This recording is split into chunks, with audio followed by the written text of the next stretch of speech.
கிட்டத்தட்ட ஒரு 5 மாவட்டத்துக்கு பிரச்சாரத்துக்கு போனோம். இந்த மாதிரி எதுவுமே நடக்கல. ஆனால் கரூரில் மட்டும் ஏன் எப்படி நடக்குது? எப்படி நடக்குது? மக்களுக்கு எல்லா உண்மையும் தெரியும். மக்கள் எல்லாத்தையும் பார்த்துக்கிட்டு இருக்கிறாங்க. கரூரை சேர்ந்த அந்த மக்கள் அந்த உண்மையெல்லாம் வெளியில் சொல்லும்போது எனக்கு கடவுளே நேரில் வந்து இறங்கி அந்த உண்மைகள்லாம் சொல்கிற மாதிரி எனக்கு தோணுச்சு. சீக்கிரமே எல்லா உண்மைகளும் வெளியில் வரும்.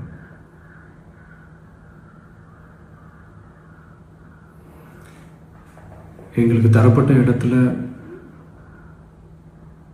நாங்கள் போய் அந்த ஸ்பாட்டில் நின்று நாங்கள் பேசிட்டு வந்தோம். அதை தாண்டி எந்த தவறும் எங்கள் சைடில் நாங்கள் எதுவும் செய்யலை.